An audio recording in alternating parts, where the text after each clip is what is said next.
Pemirsa, perkembangan kasus dugaan korupsi yang menyeret oknum Jaksa Agung Muda memasuki babak baru.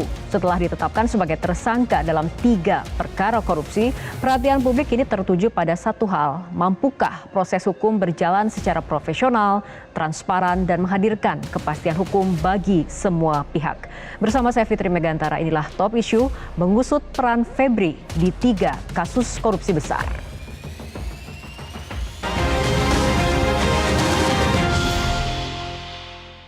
Dan untuk membahas topik kali ini telah hadir di studio Metro TV mantan Kabar Eskrim Polri Komjen Pol Purnawirawan Susno Duaji.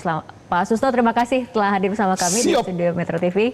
Baik, dan kita juga akan berbincang bersama mantan penyidik KPK Mas Yudi Purnomo. Mas Yudi, terima kasih telah hadir di program. Sama-sama Mbak Fitri. Baik, Mas Yudi dan juga Pak Susno, kita juga akan berdiskusi melalui sambungan Zoom dengan anggota Komisi Kejaksaan Bapak Nur Rohman. Pak Nur Rohman, terima kasih telah bergabung bersama Top Issue untuk kali ini. Selamat malam Mbak Fitri.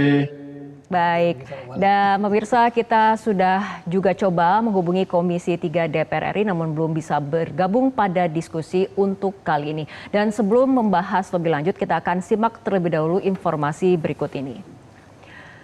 Pemirsa, Kapolri Jenderal Listio Sigit Prabowo dan para pejabat utama Mabes Polri bertemu Jaksa Agung ST Burhanuddin di kantor Kejaksaan Agung Jakarta Selatan. Burhanuddin menyebut Sigit sebagai sahabat. Kunjungan dilakukan usai Kapolri dan jajarannya bersilaturahmi dengan Panglima TNI Jenderal Agus Subianto di Mabes TNI.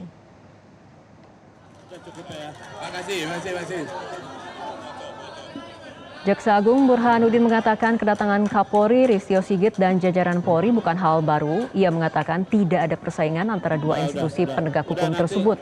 Jaksa Agung menegaskan pertemuan ini bukan karena ada masalah. Senada dengan itu, Kapolri Jenderal Sigit kemudian menyapa Jaksa Agung Burhanuddin dengan sebutan kakak asuh. Ia bersyukur dan merasa terhormat bisa diterima Jaksa Agung Burhanuddin. Menurutnya ada sejumlah hal yang dibahas dengan Jaksa Agung. Jenderal Sigit mengatakan Kejagung dan Polri merupakan kesatuan dalam penegakan hukum. Mendapatkan kehormatan diterima untuk bisa bersilaturahmi dan beraudiensi terkait dengan beberapa hal yang tadi kita bicarakan untuk bagaimana ke depan antara kejaksaan dan kepolisian sebagai satu ikatan aparat penegak hukum di dalam sistem criminal justice system ini tentunya terus kita perkuat, kita perkokoh, apalagi kita juga ada UHA baru yang tentunya ini juga sama-sama kita sosialisasikan bersama.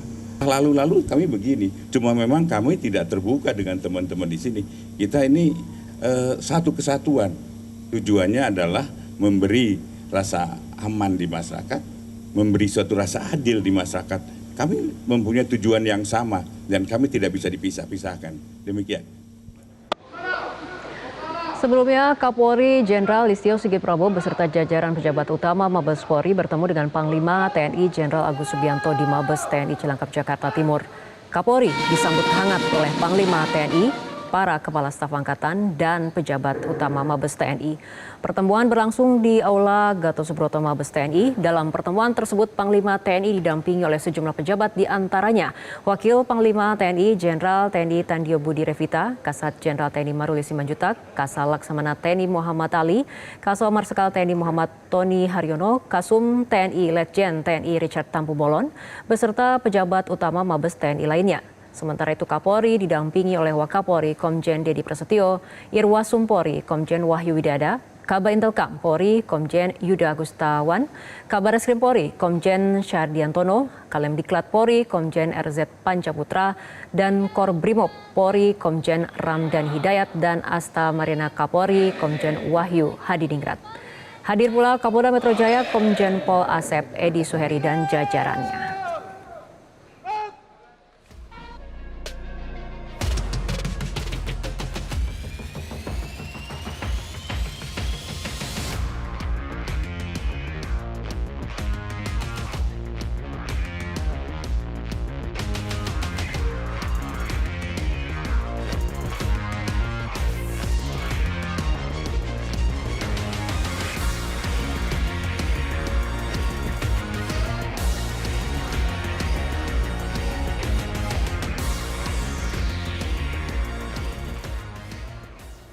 Dan kita akan mulai pembahasan dengan topik mengusut peran Febri di 3 kasus korupsi besar. Saya akan awali dari Pak Nur Rohman terlebih dahulu. Pak Nur Rohman, Febri Ardiansyah ini sudah ditetapkan sebagai tersangka dalam kasus korupsi dan TPPU, namun hingga saat ini Febri belum ditahan. Apakah Komjak mendapatkan informasi mengenai keberadaan dari Febri itu sendiri? Ya, untuk sejauh ini tentunya per hari ini adalah efektif proses penyidikan ditangani oleh Jampitsus. Tentunya kita akan memonitor langkah-langkah apa yang akan diambil oleh Jampitsus, mulai dari penyidikan, mungkin juga dilanjutkan dengan pemeriksaan, sehingga apakah tersangka ini ada di Indonesia atau tidak, tentunya akan muncul ketika proses pemeriksaan atau pemanggilan terhadap yang bersangkutan. Oke. Dari Komisi Kejaksaan sendiri mengenai pengalihan penyidikan kasus Febri Ardiansyah dari polisi ke kejaksaan, apakah menurut Anda sudah sesuai dengan Kitab Undang-Undang Hukum Acara Pidana? Kalau dilihat hukum acaranya, tentunya itu masih debatable ya.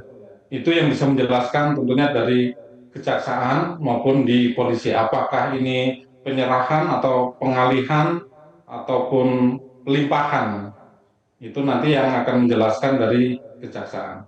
Dan itu merupakan bagian dari pengawasan kami apakah tahapan-tahapan sudah ditempuh sesuai dengan hukum acara. Selain itu kami juga lebih concernnya adalah terhadap pelanggaran etika yang sangat kuat dilakukan oleh mantan Jampitsus Bapak Febri, sehingga kami dalam hal ini mendorong untuk segera secara paralel diselesaikan melalui Majelis Kehormatan Jaksa. Oke, dari pantauan Komisi Kejaksaan sendiri, bagaimana artinya mengenai proses internal ini sendiri, Pak Nur Rohman?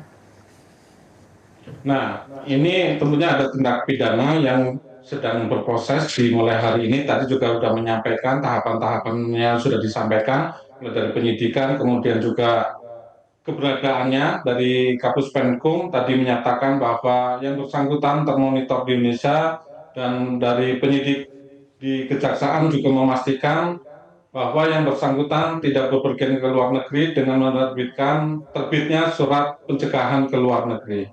Kemudian secara paralel juga kami mendorong untuk dilakukannya Majelis Kehormatan Etika sehingga bisa segera dilakukan kajian ataupun hukuman secara disiplin yang merujuk terhadap kode etik perilaku jaksa. Oke, Pak Nur Rohman, sejauh ini kemudian peran spesifik dari Febri dalam kasus-kasus ataupun 3 kasus korupsi besar ini kemudian belum dibuka secara terperinci dalam konstruksi perkara resmi ke publik. Menurut Anda seperti apa? Ya, itu sebenarnya di luar kewenangan kami karena Komisi Kejaksaan itu kan di luar, tidak boleh masuk ke ranah pokok perkara ya. Jadi kami konsentrasinya adalah terhadap perilaku jaksa dan organisasi. Adapun kaitannya dengan penanganan perkara, tentunya kami mendorong kejaksaan untuk segera menyampaikan kepada publik agar kasus ini terang benderang, tidak menjadi bola liar di media massa maupun di media sosial. Oke, saya akan kembali atau ke studio. Pak Susno, ini mungkin kita berbicara terlebih dahulu mengenai pengalihan penyidikan. Apakah memang ada mekanisme yang diatur mengenai pengalihan penyidikan dari polisi ke kejaksaan ini? Baik, kita berbicara masalah hukum ya. Kalau ini dikatakan pelimpahan, saya sepakat dengan Pak Profesor Mahfud. Ini tidak bisa pelimpahan, karena pelimpahan itu diatur dalam hukum acara pidana melalui penyerahan berkas tahap pertama, kemudian kalau dikurang itu ada pengembalian P19, kalau sudah lengkap P21 baru dilimpahkan. Tentunya setelah tersangka diperiksa dan segala macam sudah lengkap ya.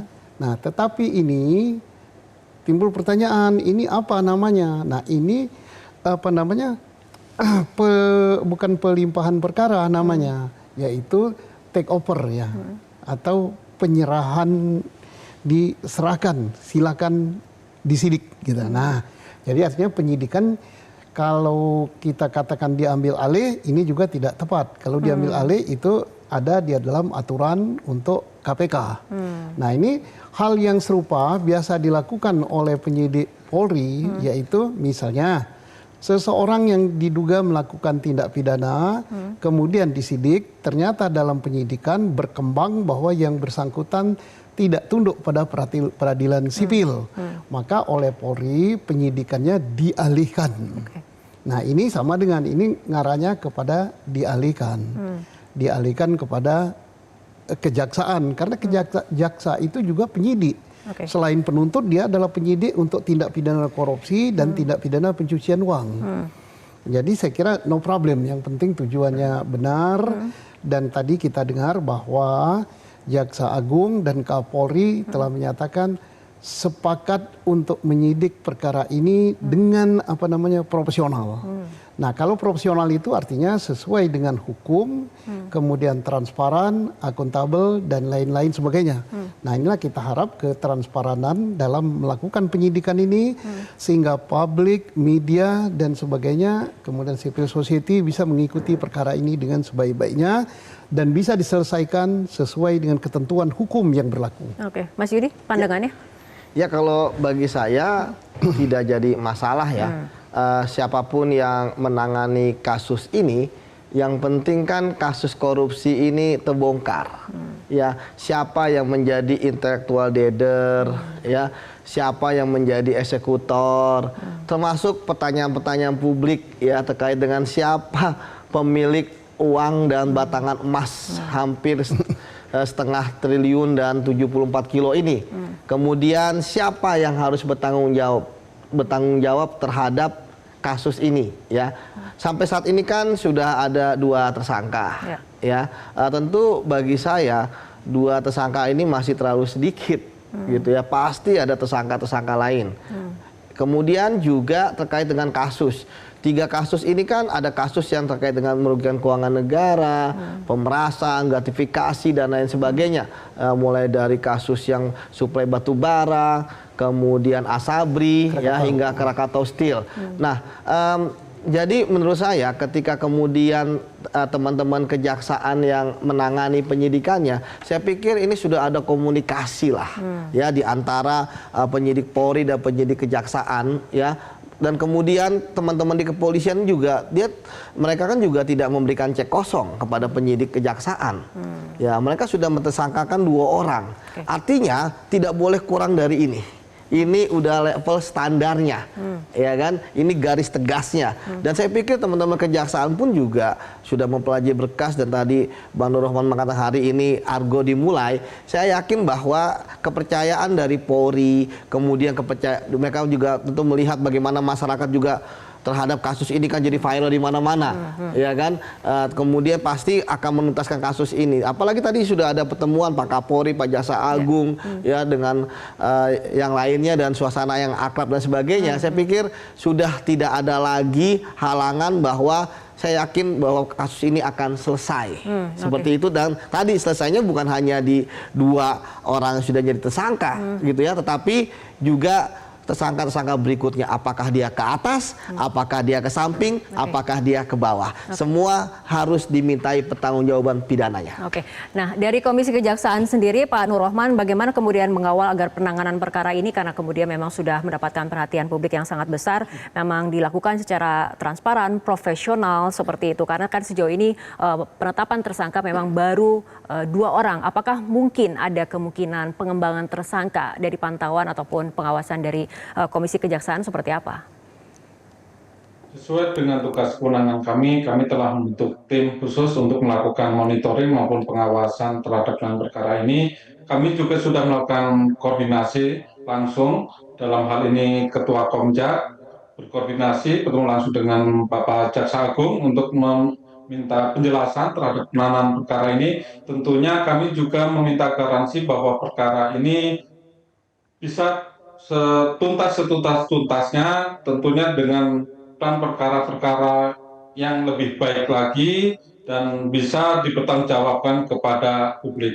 Dan di hari ini juga selain tadi sudah dijelaskan pertemuan antara Bapak Jaksa Agung dengan Pak Kapolri, selain itu juga sudah melakukan koordinasi dengan Komisi Pemberantasan Korupsi untuk melakukan pengawasan bersama agar perkara ini segera dapat tuntas dan tadi harapannya baik ke atas, ke samping maupun ke bawah. Baik, saya akan ke Pak Susno mengenai peran dari Febri sendiri karena memang ini kemudian belum dipublikasikan bagaimana kemudian konstruksi perkaranya, seperti apa peran dari Febri. Ini bagaimana mengusut dari peran terhadap 3 kasus besar ini? Pertama ini prestasi dari aparat penegak hukum ya. Kenapa saya katakan prestasi dari aparat penegak hukum? Yang kita katakan di luar nampaknya tidak sulit. Ya, mereka ini sangat kompak ya pada level pelaksana di bawah ya. Antara jaksa penuntut, penyidik kejaksaan, penyidik Polri, penyidik KPK. Mengapa? Karena rata-rata yang memegang peran sekarang ya, yang level direktur ke bawah itu mereka ini satu kawah candra di muka, alumni daripada KPK. Jadi mereka informasi ini sangat kompak gitu. Nah sekarang bagaimana konstruksinya?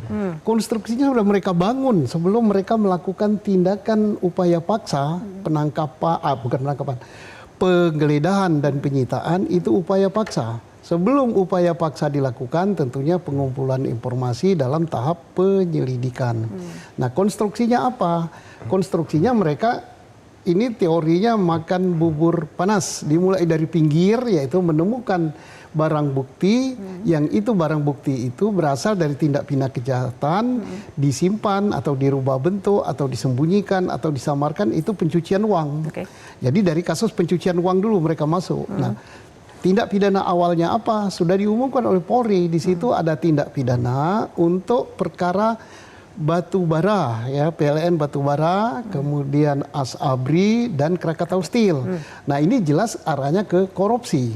Nah, kalau FA sendiri korupsinya apa? Nah, korupsinya dia bukanlah sebagai direktur utama suatu perusahaan atau bukan pegawai perusahaan BUMN ya, tapi dia karena memegang suatu kekuasaan berarti terkait erat dengan suap. Nah, suap itu adalah korupsi. Suap, pemerasan dan sebagainya. Jadi tindak pidananya, konstruksi yang ditanya tadi bagaimana ini adalah korupsi, kemudian bentuknya suap, jadi kemudian pencucian uang TPPU. Nah sekarang sependapat dengan Pak Yudi tadi, ini tidak cukup hanya 2 orang ini tersangkanya, harus diungkap lagi. Krakatau Steel itu apa? Ya tersangkanya hanya itu. Kemudian untuk PLN Batubara apa? Iya hanya itu tersangkanya yang sudah maju. Kemudian untuk Asabri apa? Itu tersangkanya. Kalau itu tersangkanya berarti duit itu tidaklah terkait ya. Ada duit itu pasti menyangkut Krakatau Steel, menyangkut Asabri, menyangkut tindak pidana di PLN Batubara. Nah dengan dialihkan penyidikannya kepada kejaksaan ini mempermudah mengungkap. Mengapa mempermudah? Satu, saya yakin komitmen Jaksa Agung dan jajaran kejaksaan tidak mungkin dia akan mempertaruhkan ya nama baik kejaksaan untuk main-main dengan perkara ini. Kalau dia tepat menangani perkara ini, justru perkara yang ini akan meningkatkan citra kejaksaan yang selama ini sudah baik. Dan juga akan mempermudah mereka melakukan penyidikan karena dia udah tahu kasus batubara dia yang nangani. Kasus Krakatau Steel jaksa yang nangani. Kemudian kasus apa satu lagi tadi Asabri dia juga yang nangani. Nah makanya tadi diharapkan tersangkanya bukan 2 ini, masih ada tersangka besar lagi gitu. Harus dijadikan tersangka pada peristiwa ini. Oke, berarti nanti kemudian kita akan tanyakan kepada Pak Nur Rohman bagaimana kemudian pandangan dari Komisi Kejaksaan mengenai bahwa pelimpahan kepada kejaksaan ini akan mempermudah pengungkapan. Artinya ada harapan seperti itu. Kita akan tunggu jawaban dari Pak Nur Rohman, tapi kita ikuti jeda berikut terlebih dahulu.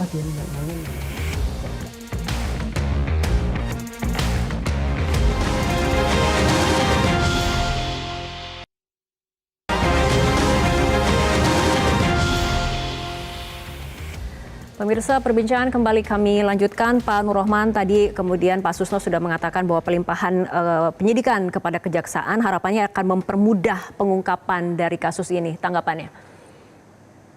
Ya, kasus ini akan lebih mudah ditangani oleh kejaksaan, melihat dari kewenangan kejaksaan sendiri sebagai dominus litis ya, pengendali perkara, karena kejaksaan itu mempunyai kewenangan sebagai penyidik, penuntut hingga eksekusi dalam perkara pidana khususnya dalam perkara korupsi, sehingga prosesnya dalam satu atap dari awal hingga akhir, sehingga kasus ini bisa lebih cepat diselesaikan tinggal mari kita bersama-sama melakukan pengawasan bersama, dan ini tadi sudah disampaikan oleh Pak Susno bahwa jaminannya yang dipertaruhkan adalah marwah kejaksaan. Kalau bermain-main dalam perkara ini maka hancur pula institusi kejaksaan ini. Oke. Jaminan dari Komisi Kejaksaan untuk memantau tahapan demi tahapan untuk mengungkap kasus ini juga seperti apa, Pak Nur Rahman? Tahapan-tahapannya dari awal, dari hari Jumat kemarin kami sudah melakukan koordinasi dengan Jaksa Agung, dan sejauh ini komunikasi setiap hari melihat perkembangannya, kami memonitor tentunya apa-apa yang didapat kita telaah, dan tidak semuanya memang harus disampaikan ke publik, tetapi intinya adalah penyelesaian perkara ini secara tuntas. Oke, dari informasi yang didapatkan oleh Komisi Kejaksaan, artinya langkah apa dalam proses penegakan hukum yang terdekat yang akan diambil oleh Kejaksaan?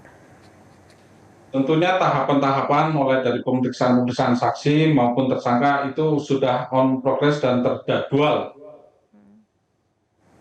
Termasuk penahanan terhadap Febri itu sendiri?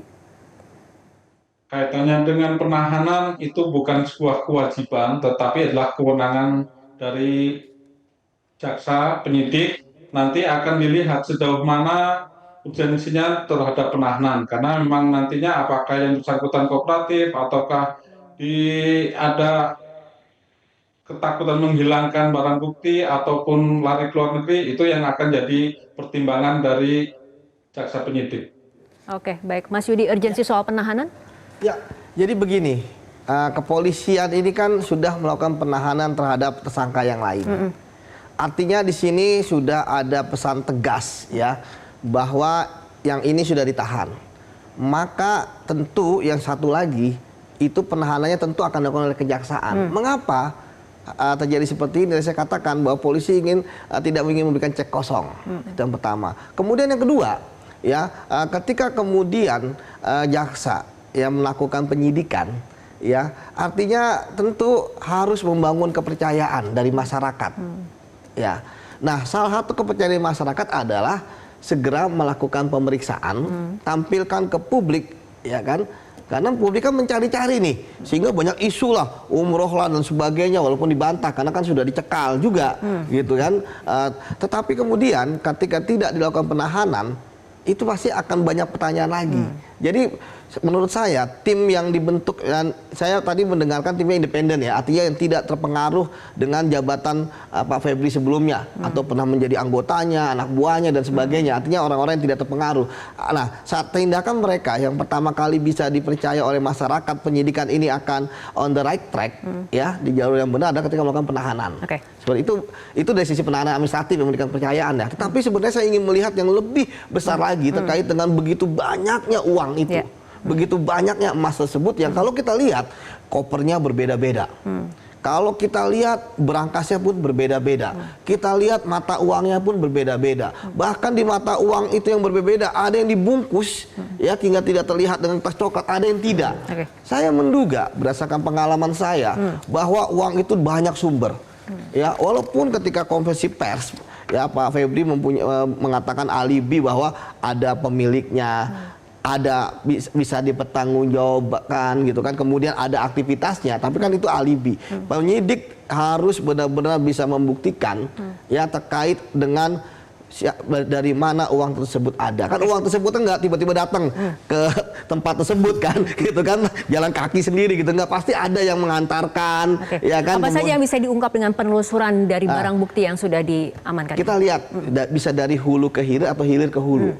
Kalau dari hulu ke hilir sudah ada saksi-saksi yang diperiksa. Ya, yang diduga mengetahui atau pernah memberikan. Atau juga dengan tadi hilir, misalnya tadi bagus juga bersama dengan FBI, asal usul sumber, kan uang dolar itu mudah sekali bisa ditelusuri kalau bersama dengan FBI, karena FBI ini kan terhadap uang dolar ya tentu mereka akan benar-benar menjaga ketat ya, strict ya, dan lain sebagainya supaya tidak digunakan sebagai sarana kejahatan. Kemudian juga PPATK ya kan bisa dilibatkan, follow the money, termasuk pembelian emas itu. Ini kan menarik, emas 1 kilo kan istilahnya oleh Antam misalnya kan dilaporkan dan sebagainya, karena kan pembelian lebih dari miliar 1 miliar gitu kan. Nah itu yang menarik. Jadi semuanya harus bersinergi, termasuk nanti ya yang menghitung kerugian keuangan negara. Ya kemarin statement dari Polri kan sebelumnya waktu yang suplai batu bara itu kan kasus korupsinya BPK. Saya harap bahwa kedepannya teman-teman kejaksaan juga menggunakan BPK gitu kan untuk melakukan audit terhadap kerugian keuangan negara minimal di kasus suplai batu bara kepada PLTU. Begitu Mbak Fitri. Oke, baik Pak Susno, soal penelusuran barang bukti ini tadi melibatkan PPATK, Mas Yudi juga menyarankan melibatkan BPK, bahkan FBI kemudian untuk menelusuri uang ataupun valuta asing. Saya sangat percaya dengan kemampuan Financial Intelligence Unit kita, PPATK ya. Ini saya yakin bahwa PPATK sudah memberikan tuding ya kepada Polri, penyidik Polri maupun kepada penyidik KPK ataupun penyidik kejaksaan. Karena setiap laporan yang dibuat PPATK, 3 instansi itu pasti diberi. Dan artinya tidak terlalu sulit lah untuk melacaknya. Di mana asalnya. Yang sulit itu melacak di mana disembunyikannya. Ternyata disembunyikannya sudah ketemu gitu ya. Mungkin sebagian nih, tapi masih ada sebagian lagi. Nah kalau sudah melacak asalnya, tadi dikatakan pasti ada yang beri. Nah saat memberi itu bisa dilacak itu dari data di PPATK, money changer mana yang paling sering mengadakan transaksi dalam jumlah besar, siapa yang menukar, kemudian dalam penukarannya itu dalam mata uang rupiah atau ditukar dalam surat berharga, kemudian apakah orang itu tersangkut dengan 3 perkara yang diumumkan tadi, kemudian dari money changer biasanya mencatat nomor-nomor seri tertentu. Nah jadi artinya tak terlalu sulit, itu gampang, termasuk menelusuri mata uang karena Republik ini sudah mempunyai instrumen yang sangat hebat, itu PPATK, BPK, kemudian penyidiknya sudah luar biasa, dan saya yakin kemauan dari aparat kejaksaan yang melanjutkan penyidikan ini, kita melihat bahwa reputasi kejaksaan sekarang ini sangat mencuar bagus sekali gitu. Tidak akan dia pertaruhkan untuk kasus ini, untuk melindungi ini, apalagi yang telah berkomitmen itu Jaksa Agung bersama Kapolri akan menuntaskan perkara ini secara benar, profesional. Ya, kita harap, kita tunggu sebagai rakyat, sebagai pangsiunan mengawal gitu deh. Tapi ini 3 kasus besar ini memang saling terkait dan bersifat kumulatif seperti itu ya Pak Susno? Ya saling terkait, sudah diumumkan oleh Polri kan. Konstruksinya itu adalah terkait dengan masalah ini dan diserahkan kepada kejaksaan. Ini tepat sekali karena 3 perkara besar ini kan ditangani penyidikannya oleh kejaksaan. Berkasnya ada di kejaksaan. Jadi kurang apa lagi kejaksaan untuk menindaklanjutinya, sehingga pasti cepat. Dan tadi saya yakin tidak mungkin Jaksa Agung dan petinggi kejaksaan akan mempertaruhkan reputasi kejaksaan yang demikian bagus di Republik ini. Oke. Pak Nur Rohman, mengenai tim penyidik yang dibentuk oleh kejaksaan sendiri untuk mengusut tuntas perkara ini, informasi apa yang Anda dapatkan? Jadi informasinya tentunya sudah terpublis banyak hal pada hari ini perkembangan informasinya. Namun demikian kami ingin memastikan harapan kepada tim penyidik ini, harapan dan keraguan itu sudah cukup banyak di benak masyarakat. Tinggal satu, jawab harapan dan keraguan itu dengan bukti nyata. Penyelesaian perkara ini dengan profesional dan secepatnya. Karena tindakan yang profesional nanti akan menjaga kepercayaan terhadap kejaksaan yang selama ini sudah terjaga dengan baik. Begitu sebaliknya, apabila momentum ini tidak dijawab dengan baik, maka luluhlah kepercayaan terhadap penegakan hukum di Indonesia.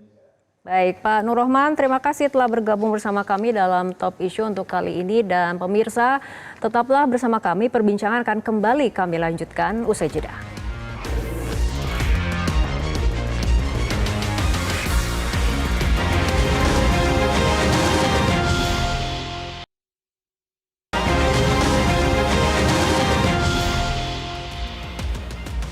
Pemirsa, kita akan lanjutkan kembali perbincangan. Mas Yudi, tadi kita sudah mendengarkan pandangan dari Komisi Kejaksaan seperti itu. Tapi yang kemudian juga mungkin publik ingin tahu adalah bagaimana sebetulnya peran Febri sendiri di 3 kasus korupsi besar, karena kemudian belum dipublikasikan bagaimana konstruksi perkaranya secara resmi. Kemudian yang juga membuat pertanyaan adalah mengenai siapa sebetulnya pemilik ada 74 kg emas dan uang ratusan miliar yang kemudian sudah digeledah.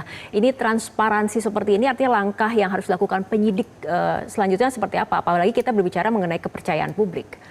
Berdasarkan pengalaman saya ketika suatu lembaga atau instansi penegak hukum melakukan penanganan terhadap kasus Big Fish. Ini kan termasuk kasus Big Fish dari sisi tersangkanya, dari sisi uang ataupun yang didapatkan ya, dan kemudian kasusnya.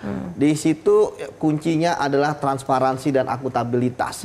Bahkan hari demi hari itu harus selalu disampaikan kepada publik apa yang harus dilakukan. Kalau terkait dengan konstruksi perkara, saya pikir itu akan dilakukan sama seperti sebelum-sebelumnya, kan pasti ketika dilakukan penahanan. Pasti ada kompers. Makanya itu yang saat ini kita tunggu gitu kan. Kapan dilakukan penahanan sehingga kita mampu untuk bisa melihat konstruksi perkaranya. Ya kan, 5W1H. Ya kan, siapa, bagaimana, di mana, mengapa, ya kan, apa peran dalam kasus A, kasus B, kasus C, agar jangan sampai dalam kasus yang kontroversi seperti ini itu seperti orang, ya kan, naik motor, dia sen kanan, ya kan, ternyata di ke kiri, ya kan, akhirnya kita tabrak gitu kan. Nah, ini yang menurut saya jangan sampai terjadi seperti itu. Emang ini menegakkan benang basah, tetapi ya yang penting adalah itikat baik, kemauan, ya, dan yang paling penting adalah tadi bahwa ini bagi saya adalah suatu pertaruhan, ya, bahwa bisa kok ternyata ditangani sendiri. Sebenarnya teman-teman kejaksaan kan sudah berkali-kali menangani kasus yang terkait dengan jaksa, gitu kan. Jadi sebenarnya bagi saya ini hal yang biasa. Cuma permasalahannya adalah saat ini kan terjadi pelimpahan ya dari penyidikan Polri menjadi penyidikan kejaksaan. Di titik itu banyak perdebatan-perdebatan di masyarakat, dari sisi formil dan sebagainya. Tapi bagi saya bahwa hukum pidana itu adalah material. Ya, perbuatan pidana yang sesungguhnya seperti apa, itu yang memang belum didapatkan. Ya, saya berharap bahwa minggu ini adalah titik krusial. Ya, kalau minggu ini tidak ada momentum untuk meraih kepercayaan publik, ini bagi saya kedepannya akan sangat sulit. Kenapa? Karena pasti orang akan menganggap, wah ini dilambat-lambatin atau sebagainya. Kalau bicara mengenai KPK juga mensupervisi. Supervisi KPK sejauh apa sih? Tetap KPK tidak boleh mengintervensi kasus. Ya, KPK baru bisa masuk ketika kasusnya itu berlarut-larut. Ya kan, ada korupsi, ada intervensi. Tapi kan itu kan setelah kemudian ada analisis, ada ini dan sebagainya. Jadi bagi saya bola ini ada teman-teman kejaksaan, dan saya pikir ya dalam waktu dekat ya, saya percaya teman-teman kejaksaan gitu kan, itu juga orang-orang SKPK semua, yang penyidiknya Polri SKPK, di sana kejaksaan SKPK gitu kan. Ya, jadi intinya bagi saya ya, kita tidak mengajarkan ikan berenang gitu ya, pasti mereka sudah bisa tahu arahnya kemana. Makanya tentu saat ini ya kita berikan kepercayaan pada mereka. Ya, tapi bagi saya minggu ini adalah momentumnya. Semoga besok sudah dilakukan pemeriksaan ya kan, sebagai saksi tersangka, kemudian ditahan, dan kemudian kita bisa mendapatkan konstruksi kasus yang seperti apa sih yang dilakukan dugaan tindak pidananya. Seperti itu, Mbak. Baik, Pak Susno, mengenai celah pra-peradilan terhadap yang akan diajukan tersangka, potensinya. Iya, potensi dan celah saya bilang selalu terbuka ya, karena itu adalah diatur di dalam undang-undang, itu adalah hak, dan itu tidaklah barang terlarang gitu ya. Silakan saja, persoalannya celah untuk dikabulkan apa tidak, saya kira kecil sekali. Karena kasus ini pertama konstruksinya udah dibangun demikian apik oleh penyidik Polri, udah bagus sekali, dan mereka udah, saya yakin, satu bahasa dengan penyidik di kejaksaan. Kemudian kelengkapan administratif daripada upaya paksa yang sudah dilakukan ya sudah benar, dan juga tinggal nanti ini karena apa, gamenya itu pra-peradilan itu ada pada hakim. Nah, hakimnya mencela-mencela berani apa enggak dia melawan 280 juta rakyat Indonesia. Ya, tapi kalau Karena ini mendapatkan perhatian sangat luas. iya sangat luas. Kalau berani pasti dugaan orang ada apa, apakah ada barang bukti yang ya itu enggak. Saya berani berkata keras ini, jangan sampai hakim dalam kasus ini, karena hakimnya nanti hakim tunggal kalau pra peradilan. Hakim tunggal jangan sampai dia mempertaruhkan batang lehernya untuk ini dengan segala macam dalil loh.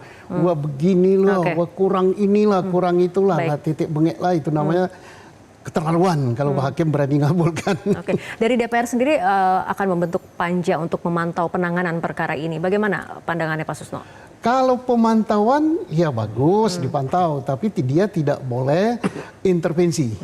Intervensi tidak boleh. DPR Komisi 3 pastinya ya, Komisi Hukum itu boleh-boleh saja karena dia wakil rakyat memantau apakah jalan perkara ini on the track dan sebagainya, tapi tidak boleh campur tangan bahwa harus begini, harus begitu, tersangkanya begini, ini enggak, wah ini masalah besar, ini akan geger negeri ini kalau ini, jadi enggak boleh. Dan kita yakin DPR kita Komisi 3 kalau melihat selama ini di bawah pimpinan Pak Habibur Rahman, ya insya Allah on the track, bagus pengawasannya. Oke, Mas Yudi soal pembentukan panja sendiri tanggapannya? Ya saya pikir positif-positif aja ya. Kemarin buktinya kan DPR juga proaktif ya, termasuk ketika pelimpahan dari kepolisian ke kejaksaan ya. Ya ini kan bahasanya masih kontroversi pelimpahan dan sebagainya, tapi bagi saya artinya DPR sudah sangat benar lah. Apalagi tentu desakan politik itu kan sangat bagus. Seperti saya suka sekali dengan statement DPR ya.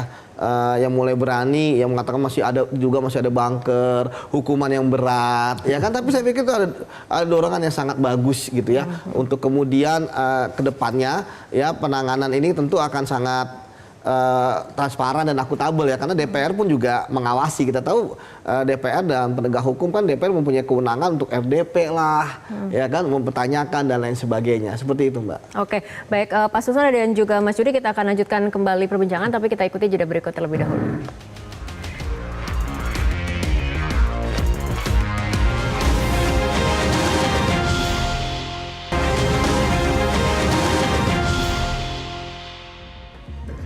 Pemirsa, diskusi kembali kami lanjutkan. Pak Susno, karena pengusutan 3 kasus korupsi besar ini kemudian menjadi sorotan publik, kemudian bagaimana polisi juga kemudian sudah mengalihkan penyidikannya, saat ini kemudian proses ada di kejaksaan seperti itu. Kita harapkan proses penegakan hukum dapat secara transparan, akuntabel dan juga profesional seperti itu ya. Tapi untuk menjamin bahwa tidak ada intervensi pihak manapun untuk penegakan proses hukum ini, bagaimana Pak Susno? Saya percaya bahwa ke depan sebagaimana statement Kapolri dan Pak Jaksa Agung akan profesional, dan instansi lain atau kekuatan lain atau siapapun, baik perorangan ataupun lembaga ataupun kelompok masyarakat, jangan coba-coba mengintervensi.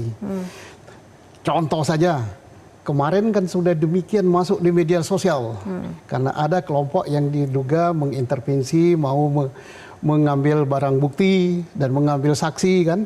Akhirnya kan diumumkan ada kelompok tertentu yang ciri-cirinya begini, pakaiannya begini. Nah, kemudian ditayangkan gambar pimpinannya gitu kan.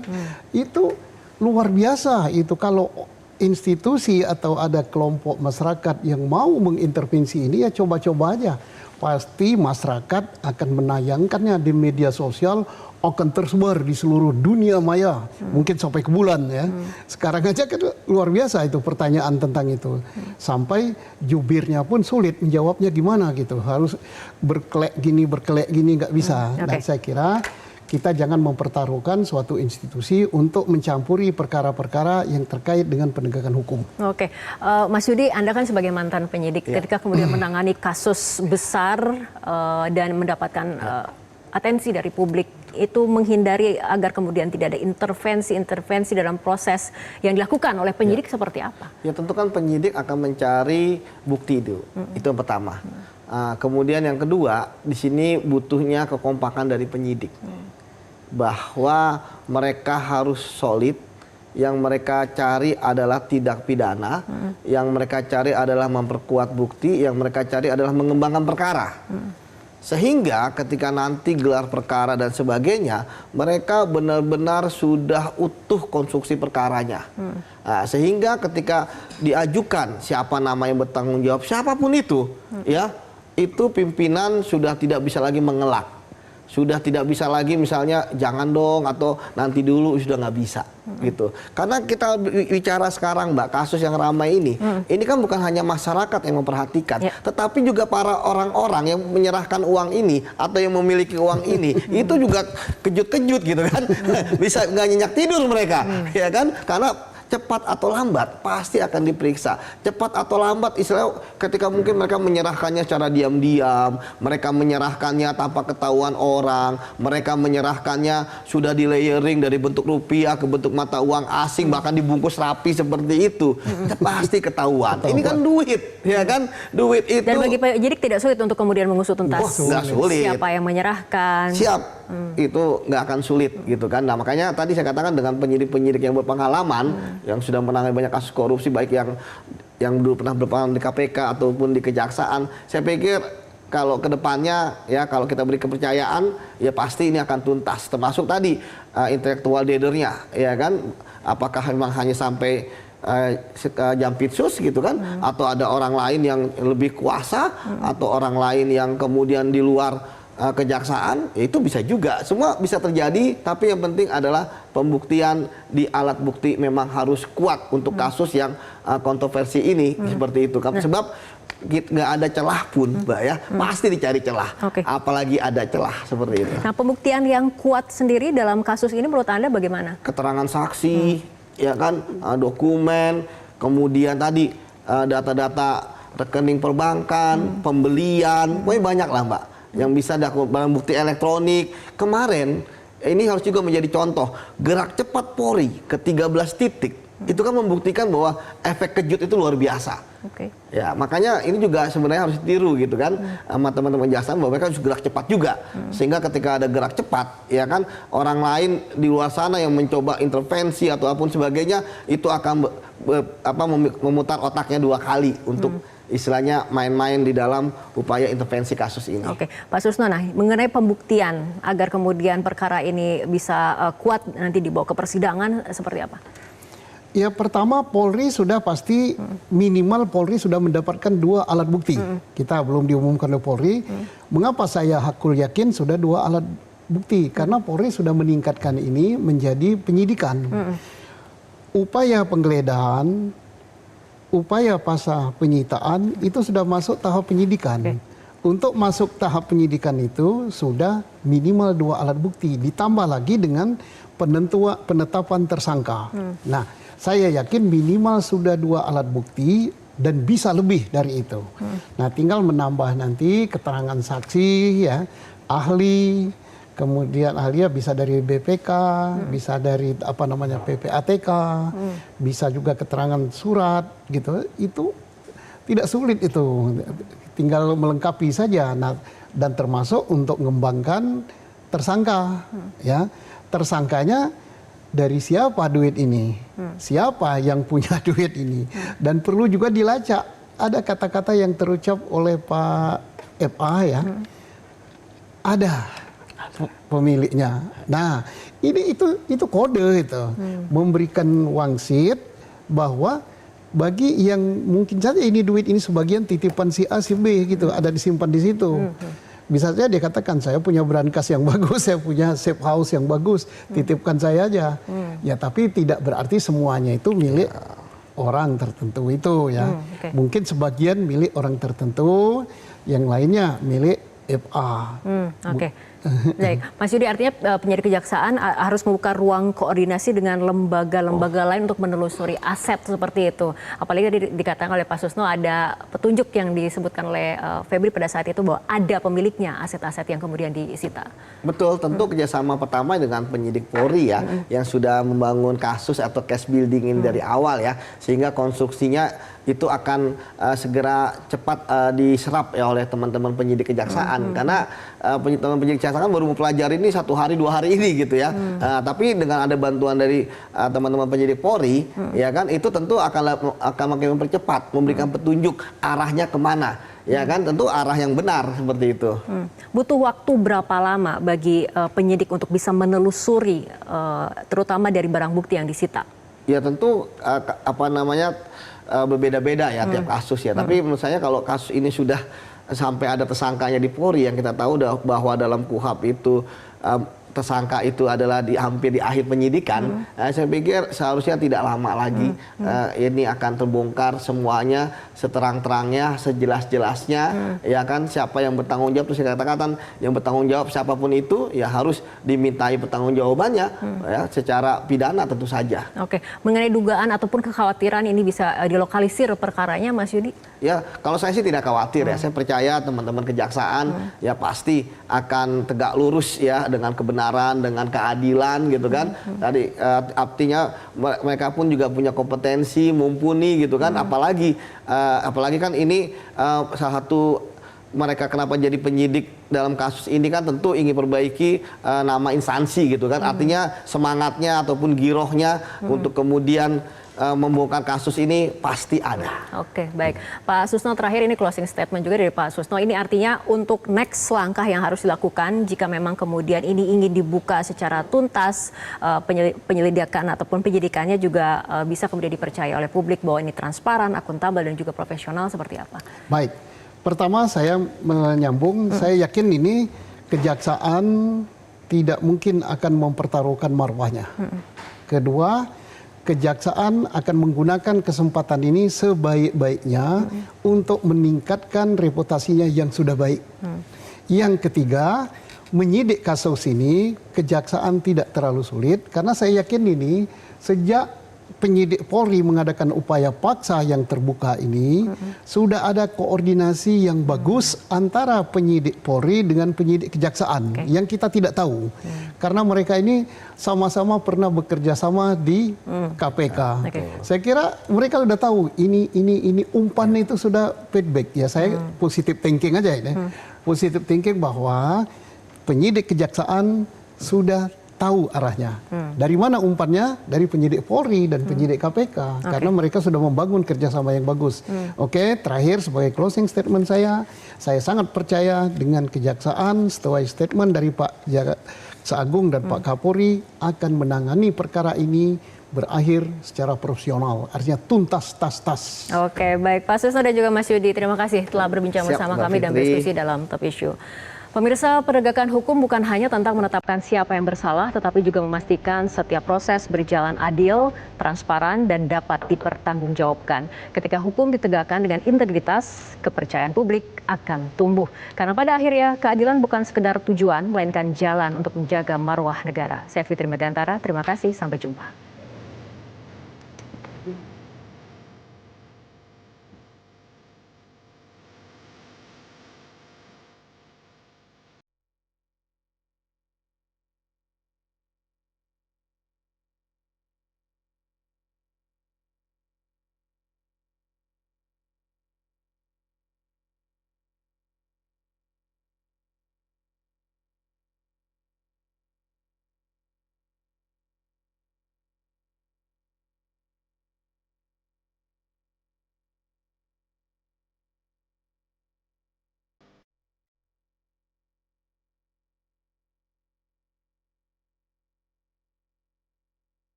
Metro TV.